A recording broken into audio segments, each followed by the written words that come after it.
Assalamualaikum warahmatullahi wabarakatuh. Selamat siang, salam sejahtera untuk kita semua, anak-anak Bapak kelas 5A. Baik, kita lanjutkan anak-anak pada hari ini materi kita yaitu tema ya, tema 1, subtema 3, pembelajaran 1 dan 2. Bapak mengambil muatan bahasa Indonesia KD 3.1, IPA KD 3.1 dan 4.1. Kemudian SPDP KD 3.4 dan 4.4 ya. Yang pertama yang akan kita bahas yaitu bahasa Indonesia ya, itu menentukan ide pokok dalam teks. Ya, jadi sebuah teks terdiri dari beberapa paragraf. Setiap paragraf memiliki ide pokok yang berbeda. Ide pokok merupakan inti atau dasar permasalahan dalam suatu teks. Dengan mengetahui ide pokok yang terkandung dalam suatu teks, kamu akan lebih mudah mengetahui masalah utama dalam teks tersebut. Nah, berikut ini cara menentukan ide pokok teks ya. Jadi misalnya ada sebuah cerita atau teks bacaan. Nah, itu cara menentukan ide pokok. Yang pertama, bacalah teks secara keseluruhan terlebih dahulu ya. Jadi kita baca dulu teks itu. Ya, kita baca keseluruhannya biar kita tahu apa isi teks tersebut. Yang kedua, carilah kalimat pokok dari teks tersebut. Jadi setiap paragraf kita cari kalimat pokok dari teks tersebut. Kemudian yang ketiga baru menentukan inti dari kalimat pokok. Karena ide pokok adalah inti dari kalimat pokok tersebut. Ini misalnya ada teks bacaan ya. Teks bacaan itu kan biasanya terdiri dari beberapa paragraf. Nah, dalam setiap paragrafnya itu memiliki satu ide pokok ya. Nanti paragraf keduanya itu pasti ide pokoknya juga berbeda. Tidak akan sama dengan paragraf satunya. Jadi setiap paragraf itu ide pokoknya pasti berbeda. Nah, cara menentukannya, ide pokoknya itu pertama dibaca dulu. Dibaca semuanya dulu, baru setiap paragraf dibaca, barulah kita cari kalimat pokoknya dari teks tersebut. Kalimat pokoknya itu biasanya apa? Kalimat yang diberikan penjelasan. Jadi ada sebuah kalimat yang kalimat tersebut nanti akan dijelaskan. Itu namanya kalimat penjelas. Nah, yang mau kita cari adalah ide pokoknya. Jadi carilah kalimat pokoknya. Kalimat pokok itu pokoknya kalimat yang nanti dijelaskan di paragraf tersebut. Nah, yang ketiga baru kita tentukan inti dari kalimat pokok. Karena ide pokok adalah inti dari kalimat pokok tersebut. Nah, kalau sudah ketemu kalimat pokoknya, baru kita cari intinya. Nah, inti dari kalimat pokok tersebut. Nah, untuk contohnya nanti bisa anak-anak buka ya di buku paket ya. Itu nanti ada tugasnya yang Bapak kirim. Nanti ada bacaan atau teks, silakan dibaca, kemudian kamu disuruh menuliskan kalimat pokok dari teks tersebut dalam setiap paragrafnya itu. Nanti ada tugasnya. Itu cara menentukan ide pokok dalam teks. Sebetulnya ini sudah pernah kita bahas di subtema 1 kemarin ya. Kita ulang kembali. Baik, kita lanjutkan. Selanjutnya kita akan membahas gangguan dan kelainan tulang manusia. Ini muatan IPA ya. Ini sistem gerak pada manusia dapat mengalami gangguan dan kelainan. Nah, gangguan dan kelainan dapat disebabkan oleh berbagai macam hal. Berbagai gangguan dan kelainan tersebut menyebabkan sistem gerak tidak berfungsi dengan baik. Berikut ini adalah kelainan pada tulang manusia. Jadi, sistem gerak manusia itu bisa mengalami gangguan ataupun kelainan ya. Apa penyebabnya? Ya bisa disebabkan berbagai macam hal. Misalnya karena apa? Karena jatuh atau karena sakit ya. Jadi ada dua itu, kalau tidak cedera atau jatuh, nah, biasanya itu karena ada penyakit atau kelainan tersebut. Nah ini kelainan pada tulang. Yang pertama fraktura atau patah tulang. Nah ini patah tulang ini biasanya disebabkan oleh insiden kecelakaan atau jatuh ya, maka terjadilah patah tulang atau fraktura. Ini kelainan pada tulang. Yang kedua, fisura atau retak tulang. Selain patah, bisa juga tulang kita itu mengalami retak tulang ya. Kemudian osteoporosis. Nah, osteoporosis ini bisa disebut kropos ya, tulang kropos itu osteoporosis. Kemudian kifosis, lordosis, dan skoliosis. Nah, kifosis itu apa? Nanti kita bahas satu persatu ya. Baik, kita bahas satu persatu. Yang pertama tadi fraktura atau patah tulang. Jenis fraktura ada fraktura tertutup dan ada fraktura terbuka. Nah, ini perhatikan. Kalau yang tertutup tidak sampai merobek kulit atau otot. Nah, sedangkan fraktura terbuka itu sampai merobek kulit atau otot. Nah, ini yang pertama itu, yang fraktura tertutup. Ini gambarnya seperti ini. Ini gambar yang pertama. Ini kan masih utuh ya, ototnya masih utuh. Nah, ini ototnya masih utuh tapi tulangnya sudah patah. Ini seperti itu. Kemudian posisinya ini tetap kalau untuk fraktura tertutup. Artinya kulit atau otot itu tidak robek ya, tidak robek, masih utuh seperti ini. Ini yang belum patahnya ya, ini tulang yang belum patah, yang ini sudah patah. Kemudian yang ketiga ini gambar fraktura terbuka, tulangnya patah, kemudian posisinya berubah karena itu biasanya apa? Biasanya kulit atau ototnya robek. Nah, jadi seperti itu.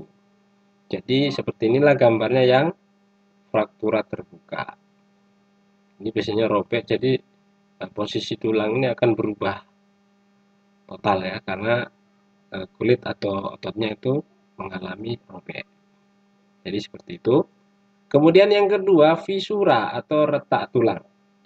Nah, ini retak tulang. Nah, ini gambar yang pertama itu retak tulang pada tulang apa namanya? Tulang kering ya.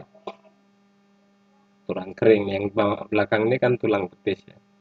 Tulang kering kaki kita, ini yang retaknya yang dilingkari merah ini. Kemudian ini contoh secara jelasnya ya, yang retak tadi itu, ini tulang kering, ini yang belakang ini tulang betis. Ini kebetulan yang retak adalah tulang keringnya. Jadi mengalami retak, ini bukan hanya terjadi di kaki ya, tapi bisa di mana saja.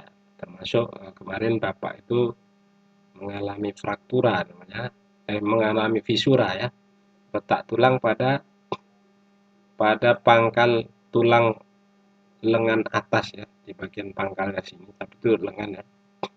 Itu ada retakan dan terbuka sedikit sehingga mengganggu otot ya, kalau digerakkan mengenai otot-otot sehingga terasa sakit. Kemudian penyakit atau kelainan tulang berikutnya adalah osteoporosis. Nah, kelainan pada tulang yang disebabkan oleh menurunnya kepadatan tulang atau pengkeroposan tulang. Hal ini karena tubuh tidak dapat menyerap kalsium dan fosfor secara normal. Nah, ini biasanya osteoporosis ini terjadi pada lansia atau orang yang sudah lanjut usia. Karena apa? Karena tidak dapat lagi menyerap kalsium dan fosfor ya. Jadi semakin bertambah usia kita, maka tubuh kita ini mengalami penurunan fungsi ya. Salah satunya yaitu untuk apa namanya, pembentukan tulang tadi sudah tidak normal lagi. Atau ada gejala lain ya, diakibatkan oleh penyakit, itu juga bisa mengakibatkan tulang osteoporosis atau keropos tulang. Jadi tidak padat kalau osteoporosis itu. Bentuknya sudah tidak padat lagi. Ini yang osteoporosis.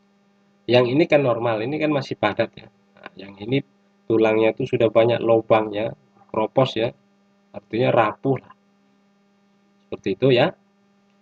Baik, kita lanjutkan. Kelainan tulang yang berikutnya adalah kifosis. Kifosis ini adalah kelainan tulang karena sikap duduk membungkuk sehingga tulang membengkok ke belakang. Nah, ini posisinya membungkuk. Biasanya itu akibat dari kebiasaan kita dalam menulis atau membaca, ataupun kebiasaan kita duduk ya. Kalau sering terlalu membungkuk, ya lama-lama tulang terbentuk, melengkung, bengkok. Bagian belakang ini membengkok, seperti ini, melengkung.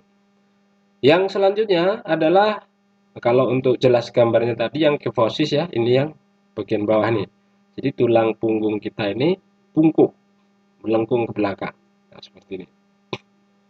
Nah, yang kedua adalah lordosis, kelainan tulang punggung membengkok ke arah depan. Ini juga biasanya akibat dari kebiasaan duduk kita. Terlalu apalah, tegap, tapi sampai-sampai apa? Sampai-sampai dada itu terbusung ya. Nah, sehingga tulangnya terlalu bengkok ke arah depan. Bukan ke belakang, bukan membungkuk, tapi ke arah depan. Itu untuk lordosis. Kemudian kelainan tulang berikutnya adalah skoliosis. Nah, skoliosis ini adalah kelainan tulang punggung membengkok ke arah samping tubuh, bisa kanan ataupun ke kiri. Jadi skoliosis itu tulangnya membengkok ke arah samping tubuh. Nah, bisa ke kanan ataupun ke kiri. Ini juga disebabkan karena kebiasaan duduk kita yang salah. Biasanya anak-anak semua tuh kalau sekolah, di meja sekolah tuh menulisnya ada yang apa, tulang punggungnya itu membengkok ke arah samping ya, samping kiri. Ada yang hobinya ke kanan. Nah, ini kalau lama-lama kebiasaan itu bisa menyebabkan kelainan tulang atau skoliosis. Jadi tolong kalau duduk itu posisinya yang benar ya. Duduk lurus dan jarak dari wajah kita ke meja atau ke buku tulis ketika kita menulis itu sebaiknya 30 cm ya. Jadi posisi tegak. Tidak pula terlalu melengkung ke depan. Nah, seperti orang sombong itu, membusungkan dada. Tidak seperti itu. Yang biasa saja tegak ya, jarak antara mata kita dengan buku tulis kita itu 30 cm. Nah, jadi biar tidak terjadi kelainan. Baik, kita lanjutkan dengan muatan karya seni gerabah atau SPDB KD 3.4 dan 4.4. Pernahkah kamu melihat karya seni seperti guci, pot bunga, atau kendi air yang terbuat dari tanah? Nah, gerabah adalah barang pecah belah dari tanah liat yang dibakar secara tradisional. Salah satu tempat penghasil gerabah adalah Pulau Madura. Gerabah Madura ini telah memberikan banyak manfaat, baik untuk pengrajin maupun masyarakat. Pengrajin mendapatkan pekerjaan, sedangkan pembeli mendapatkan keuntungan seperti harga murah, anti karat, mudah dibersihkan, dan anti polusi. Kemudian untuk membuat gerabah dibutuhkan beberapa alat. Nah, berikut ini adalah alat pembuat gerabah. Perhatikan baik-baik. Alat pembuat gerabah itu alat-alat umum dan alat-alat khusus ya, dibagi dua. Alat-alat umum seperti cangkul, linggis, ember. Nah, ini jelas untuk mengolah tanah. Mengolah tanah yang akan dibuat gerabah tersebut. Kemudian alat khususnya ada namanya panombu. Mungkin ini bahasa Madura ya. Ini untuk menumbuk atau memukul tanah mungkin. Nanti kita cari ya. Pangabuan, kemudian panempa. Ini untuk menempa tanah yang sudah diolah tadi menjadi sebuah bentuk gerabah ya. Panompal, kemudian pangorek, werkoer, panyabungan, pamatong, pangelet, bungku, dan pangajakan. Ini kayaknya menggunakan dua bahasa ini. Bagaimana proses pembuatan gerabah? Adapun proses pembuatan gerabah dilakukan dengan tahapan-tahapan yang harus dilakukan secara berurutan. Apa saja? Yang pertama, menyiapkan bahan berupa tanah liat ya. Tentu tanah liat kita siapkan dulu, karena kita ingin membuat gerabah dari tanah liat. Yang kedua, mengaduk tanah liat dengan dicampur air. Ketiga, setelah jadi adonan, diambil perbongkahan untuk dibuat bentuk kasar. Jadi setelah diaduk ya, kita ambil menjadi bongkahan yang ukurannya besar. Yang keempat, dengan menggunakan kain pangelet, bibir atau pinggiran bongkahan dibentuk sehingga bulat melingkar. Ya, kita buat bongkahan tadi menjadi bulat melingkar. Yang kelima, bila yang dibuat sejenis periuk, maka ketika pinggiran atau bibir sudah jadi, lalu diangin-anginkan, baru kemudian membuat bagian perut yang terpisah dengan bibir. Kemudian setelah jadi perut dan bibir, disambung dan diperhalus. Nah, bila yang nomor 6, bila yang dibuat bertelinga atau bertangkai, maka dibuatkan telinga atau tangkai untuk kemudian ditempatkan atau digabungkan dan diperhalus. Setelah halus, nomor 7 ya, dan diteliti kesempurnaannya, kemudian dijemur atau dibakar hingga benar-benar kering.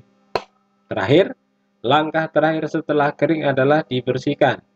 Namun, untuk beberapa daerah ada yang masih menyempurnakannya dengan cat yang berasal dari lumpur. Nah, ini cara-cara membuat gerabah ya. Mungkin kita bisa juga mencari videonya di YouTube ataupun di Google ya. Itu banyak sekali cara membuat gerabah.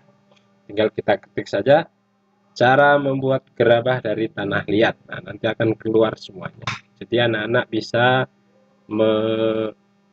mencari ya atau melihat di YouTube ataupun di Google. Nah, ini gambar-gambar ini adalah contoh dari hasil pembuatan gerabah ya. Ini tempat penyimpanan gerabah. Ini gerabah-gerabah yang sudah jadi dari tanah liat ya. Kemudian gerabah yang sudah diberi cat setelah dibakar dari tanah liat tadi, ini akan dicat ya. Seperti inilah hasilnya, jadi cantik ya. Kemudian ini yang ketiga, gerabah yang sedang dikeringkan. Ini yang kedua ya. Yang pertama ini tempat penyimpanannya. Yang kedua ini ya gerabah yang sudah dikeringkan ataupun sudah dibakar lah. Baru dicat. Terakhir dicat. Selesai atau penyempurnaan ya. Nah, seperti itulah kira-kira anak-anak materi kita pada hari ini. Mudah-mudahan anak-anak bisa mengerti apa yang Bapak jelaskan, dan untuk lebih jelasnya lagi kalian juga bisa membaca buku paketnya, yaitu subtema 3 ya, tema 1 subtema 3 pembelajaran 1 dan 2. Tugasmu adalah yang pertama, buatlah masing-masing 4 kalimat dari ide pokok di bawah ini, atau baca buku paket tema 1 halaman 129. Nah, nanti di situ ada teksnya. Kemudian di sini sudah disediakan ide pokoknya. Nah, tugas kamu adalah mencari kalimat atau membuat kalimat masing-masing 4 kalimat dari ide pokok di bawah ini. Ini ide pokok yang pertama, tanah liat banyak kegunaannya. Ini kamu nanti bisa kamu buat kalimatnya ini. Keempat kalimatnya yang mendukung untuk ide pokok ini. Nah, istilahnya kamu membuat kalimat penjelasnya lah. Ini kan ide pokoknya. Nah, kamu disuruh membuat kalimat penjelasnya. Kamu juga boleh melihat dari teks bacaan pada buku ya, yang berhubungan dengan ide pokok ini. Untuk membuat keempat kalimatnya ini. Yang kedua, ide pokoknya adalah proses pembuatan gerabah dari tanah liat. Nah, seperti apa kalimatnya, silakan dibuat 4 ya. Itu di buku juga ada, silahkan kamu lihat, dibaca. Kamu juga boleh mengambil atau mencontoh kalimatnya dari paragraf yang ide pokoknya ini. Yang ketiga, macam-macam peralatan yang terbuat dari tanah liat. Nah, ini bisa kamu buat kalimatnya juga. Silahkan dilihat buku paketnya nanti halaman 129. Tugas yang pertama. Tugas yang kedua, kamu membuat gambar ya. Kamu membuat 3 gambar ini di buku latihanmu. Kemudian kamu jelaskan perbedaan ketiga kelainan tulang tersebut. Nah, gambar yang pertama ini silakan kamu buat kelainan tulangnya ini namanya apa. Kalau ini tadi berarti apa? Tulang membengkok ke arah depan. Kalau ini yang gambar yang pertama tadi apa namanya? Tuliskan di sini. Misalnya ya. Misalnya Bapak buat sini lordosis. Penjelasannya apa? Lordosis itu apa? Kelainan tulang yang bagaimana? Kamu jelaskan di sini, tuliskan ya. Kemudian gambar yang kedua seperti ini. Kamu tahu kan ini bengkok kemana? Kamu sudah ada tadi gambarnya. Nanti tuliskan juga nama kelainan tulangnya apa. Kemudian penjelasannya seperti apa. Misalnya ini skoliosis. Tulis ini penjelasannya bagaimana tadi. Nah, kemudian gambar yang ketiga juga seperti itu ya, anak-anak. Jadi itu saja tugasmu dua itu. Mudah-mudahan kalian dapat menyelesaikannya dan kamu dapat memahami, mengerti apa yang Bapak jelaskan tadi. Itu saja anak-anak, mudah-mudahan bisa dipahami semuanya. Jangan lupa tetap jaga kesehatan, terapkan protokol kesehatan ya. Memakai masker, mencuci tangan, kemudian menjaga jarak, mengurangi mobilitas, dan menjauhi kerumunan ya. Demikian saja Bapak akhiri. Assalamualaikum warahmatullahi wabarakatuh. Selamat siang.